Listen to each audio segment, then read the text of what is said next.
Di sebuah desa kecil yang dikelilingi oleh hutan lebat di Jawa Barat, Indonesia, hiduplah seorang ibu muda bernama Sari. Sari dan suaminya, Adi, telah menantikan kelahiran anak pertama mereka dengan penuh harap. Namun, ketika bayi mereka lahir, kebahagiaan mereka seketika berubah menjadi kesedihan yang mendalam. Bayi laki-laki yang mereka beri nama Bima itu terlahir dengan cacat fisik, kakinya tidak sempurna, dan dokter mengatakan bahwa ia mungkin tidak akan bisa berjalan dengan normal. Sari, yang masih muda dan belum berpengalaman, merasa sangat terpukul. Ia tidak tahu bagaimana cara merawat anak yang memiliki kebutuhan khusus.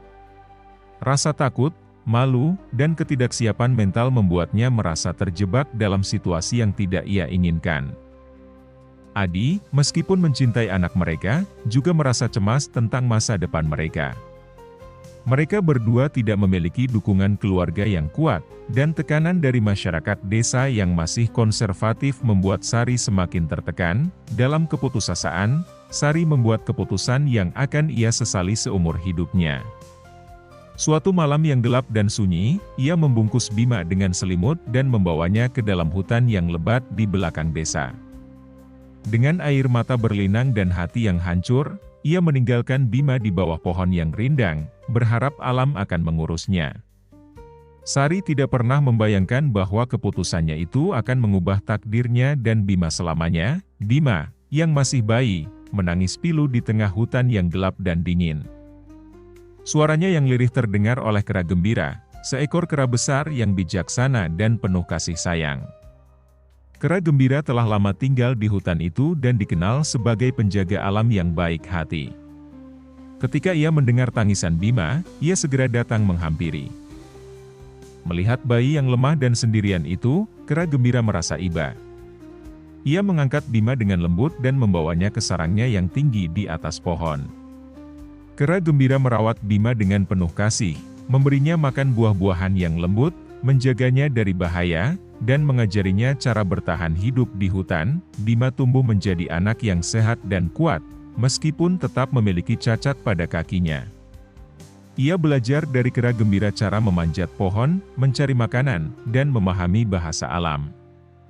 Kera gembira menjadi ibu bagi Bima, dan Bima pun menganggap kera gembira sebagai keluarga satu-satunya. Tahun-tahun berlalu, dan Bima tumbuh menjadi anak yang ceria dan penuh semangat. Ia memiliki kecerdasan yang luar biasa dan kemampuan adaptasi yang kuat. Meskipun ia tidak pernah melihat manusia selain dirinya sendiri, ia belajar banyak dari kera gembira dan alam sekitarnya. Kera gembira, dengan kebijaksanaan yang ia miliki, mengajarkan Bima tentang nilai-nilai kehidupan yang penting, seperti kasih sayang, keberanian, dan kesabaran. Bima belajar untuk tidak pernah menyerah, meskipun ia memiliki keterbatasan fisik. Ia juga belajar untuk menghormati alam dan semua makhluk hidup di dalamnya. Suatu hari, ketika Bima sedang bermain di tepi sungai, ia melihat bayangannya sendiri di permukaan air. Ia terkejut melihat bahwa ia berbeda dari kera gembira dan makhluk lainnya di hutan. Ia memiliki wajah dan tubuh yang mirip dengan manusia. Bima merasa bingung dan bertanya-tanya tentang asal-usulnya.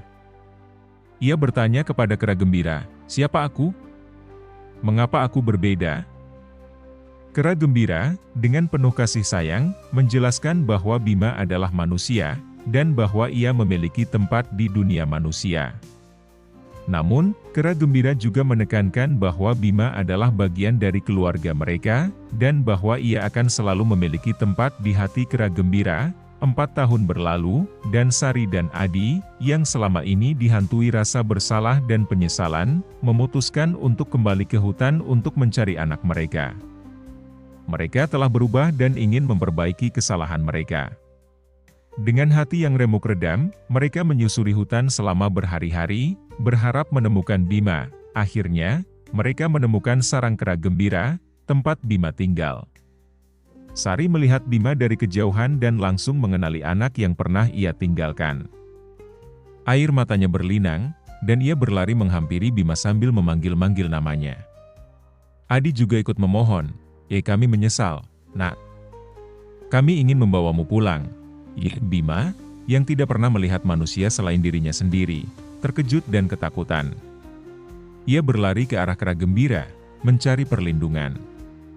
Kera gembira, dengan penuh kebijaksanaan, berdiri di depan Bima, seolah-olah siap untuk melindungi anak yang ia rawat selama ini. Sari, dengan tangis yang mengharukan, mencoba mendekati Bima. "Bima, ini ibu. Ibu datang untuk menjemputmu," katanya dengan suara bergetar. Adi juga ikut memohon, "Kami ingin merawatmu dengan baik, Nak. Kami ingin menjadi keluarga yang utuh." Namun, reaksi kera gembira sungguh mencengangkan. Kera gembira tidak marah atau menyerang. Ia justru mengangkat tangannya dengan lembut, seolah-olah ingin mengatakan, "Tenang, tenang." Kera gembira kemudian menatap Sari dan Adi dengan mata yang penuh pengertian. Ia tahu bahwa Bima memiliki hak untuk mengetahui orang tuanya, dan ia juga tahu bahwa Bima memiliki tempat di dunia manusia. Dengan hati yang berat, kera gembira mendekati Bima dan membelai kepalanya dengan lembut. Ia memberi isyarat kepada Bima untuk pergi bersama Sari dan Adi. Bima, yang masih bingung, menatap kera gembira dengan mata berkaca-kaca. Ia tidak ingin meninggalkan ibu angkatnya, tetapi ia juga merasakan dorongan untuk mengenal orang tuanya. Kera gembira, dengan kebijaksanaan yang luar biasa, memberi Bima sepotong kayu kecil sebagai kenang-kenangan. Bima memeluk kera gembira erat-erat, dan kera gembira membalas pelukan itu dengan penuh kasih sayang. Sari dan Adi berjanji untuk merawat Bima dengan baik dan untuk selalu mengingat kera gembira sebagai bagian dari keluarga mereka. Bima akhirnya pergi bersama Sari dan Adi. Tetapi ia sering kembali ke hutan untuk mengunjungi kera gembira. Kera gembira, sang ibu angkat yang bijaksana, selalu menyambutnya dengan tangan terbuka, dan Bima tahu bahwa ia akan selalu memiliki dua ibu, satu yang melahirkannya, dan satu lagi yang mengangkatnya dengan penuh kasih sayang. Bima belajar untuk hidup di dunia manusia, tetapi ia tidak pernah melupakan pelajaran yang ia dapatkan dari kera gembira. Ia menjadi seorang pemuda yang kuat, baik hati, dan penuh kasih sayang. Ia menggunakan pengalaman hidupnya untuk membantu orang lain, dan ia selalu mengingat kera gembira sebagai pengingat abadi tentang cinta dan kasih sayang yang sejati. Sari dan Adi, yang telah belajar dari kesalahan mereka, menjadi orang tua yang penuh kasih dan pengertian. Mereka mendukung Bima dalam setiap langkahnya, dan mereka selalu berterima kasih kepada kera gembira atas semua yang ia lakukan untuk Bima.